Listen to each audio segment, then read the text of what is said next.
Bihar board class 8 की हिंदी बसंत भाग 3 chapter 3 दीवानों की हस्ती। यह कविता है। इसका लेखक है भगवती चरण वर्मा।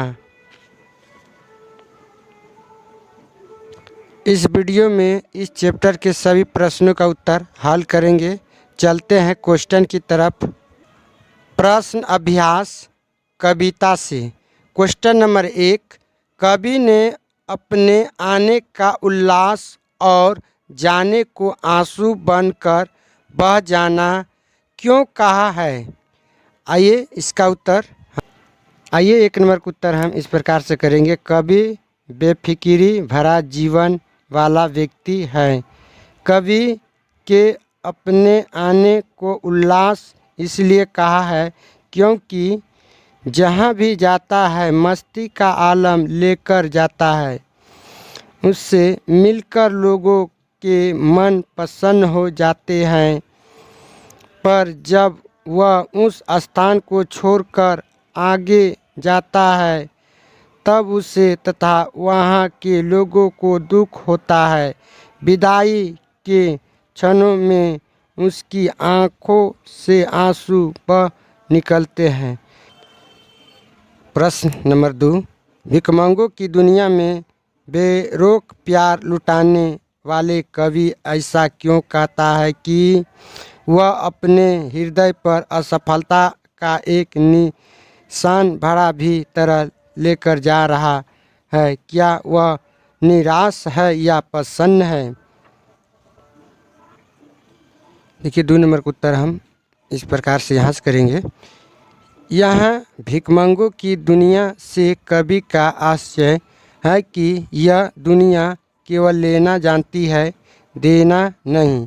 कवि ने भी इस दुनिया को प्यार दिया पर इसके बदले में उसे वह प्यार नहीं मिला जिसकी वह आशा करता है।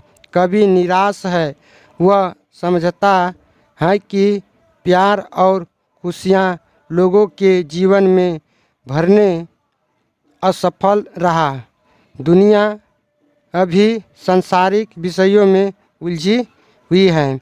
इससे लगता है कि कवि निराश है। समझ गए?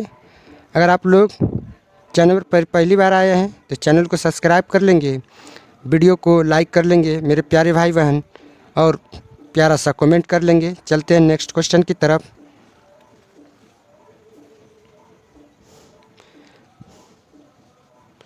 क्वेश्चन नंबर 3, कविता में ऐसी कौन सी बात है जो आपको सबसे अच्छा लगी? आइए इसका भी उत्तर हम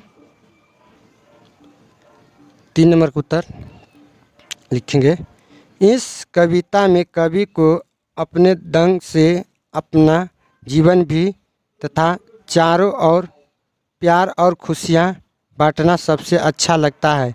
कवि अपने जीवन असफलता के लिए किसी अन्य को दोषी नहीं ठहराता, यह भी अच्छा लगता है। तो 3 नंबर का आप लोग इस प्रकार से लिखते जाइएगा। उम्मीद करते हैं कि आप लोग सभी क्वेश्चन का उत्तर बढ़िया से समझ रहे होंगे। चलिए नेक्स्ट क्वेश्चन की तरफ। कविता से आगे देखिए, जीवन में मस्ती होनी चाहिए लेकिन कब मस्ती हानिकारक हो सकती है, सपाटियों के बीच चर्चा कीजिए। तो ये कवि जो कह रहा है कि जीवन में मस्ती भी होनी चाहिए लेकिन कब मस्ती हानिकारक में हो सकता है, तो मस्ती भी ज़्यादा नहीं करना चाहिए। आइए इसका भी हम उत्तर आइए कविता से आगे इसका उत्तर हम ऐसे करेंगे। जीवन में मस्ती होनी चाहिए लेकिन मस्ती हानिकारक नहीं होनी चाहिए। जैसे सबको अपनी सारी चिंता तनाव छोड़कर मस्ती भरा जीवन जीना चाहिए, परंतु हमारे द्वारा की गई मस्ती से किसी का नुकसान ना हो या किसी भावनाओं को ठेस ना पहुँचे। लेकिन कभी मजाक मजाक में कुछ उल्टा हो जाता है तब वहाँ मस्ती हानि हो सकती है।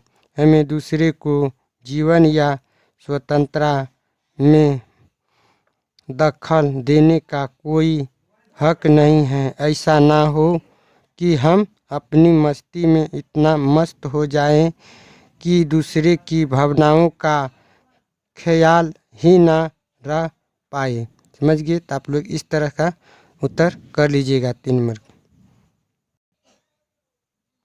अनुमान और कल्पना। एक पंक्ति में कवि ने यह कहकर अपने अस्तित्व को नकारा है कि हम दीवानों की क्या हस्ती है, आज यहाँ कल वहाँ चले।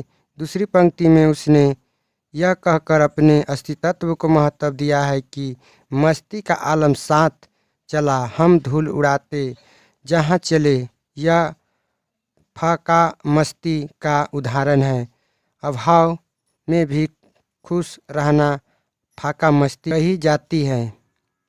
कविता में इस पंक्ति की अन्य पंक्तियाँ भी है, उन्हें ध्यानपूर्वक पढ़िए और अनुमान लगाइए कि कविता में परस्पर विरोधी बात क्यों की गई है। आइए इसका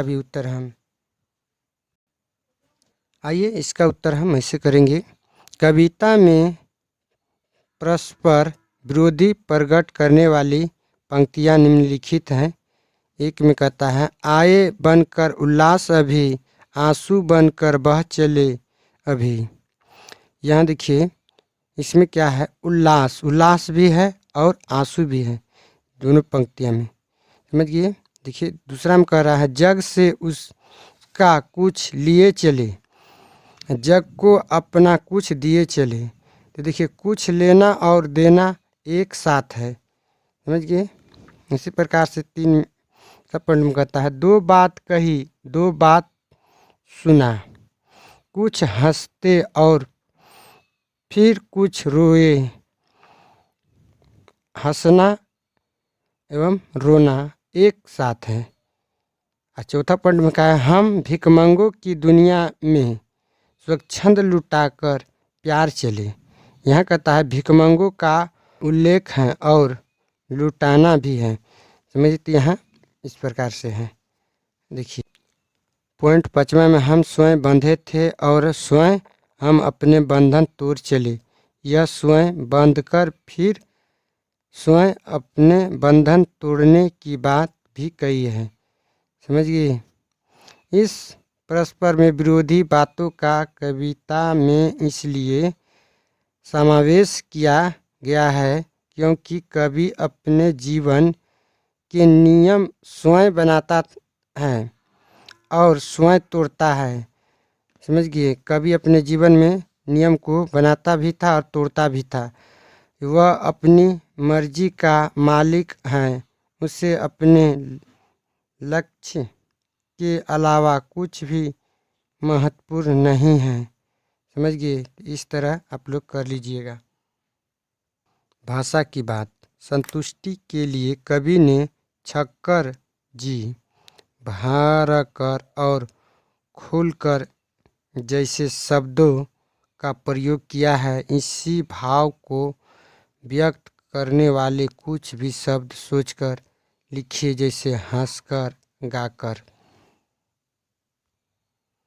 तो देखिए भाषा में तो हम इस प्रकार से लिखेंगे, खींचकर, दूसरा में पीकर, तीसरा में मुस्कुराकर, चौथा में देखकर, 5वां में मस्त होकर, 6ठा में सराबोर होकर। समझ गए? तो इस प्रकार से आप लोग लिख लीजिएगा। समझिए। अगर वीडियो अच्छा लगा मेरे प्यारे भाई बहन तो वीडियो को लाइक करेंगे, चैनल को भी सब्सक्राइब कर लेंगे इस तरह का आप लोग वीडियो देखने के लिए। और मेरे प्यारे भाई बहन एक रिक्वेस्ट है कि आप लोग वीडियो को लाइक करें, ज़्यादा से ज़्यादा शेयर करें, कमेंट करें और अपने दोस्तों में शेयर करें, ताकि आप लोगों का कमेंट, एक शेयर, एक वीडियो लाइक से वीडियो बनाने के लिए मोटिवेशन जो है फिर से उत्साहित हो जाता है। और हमारे वीडियो को फुल वॉच करते हैं तो आप लोगों का तहे दिल से धन्यवाद देता हूँ। Thank you.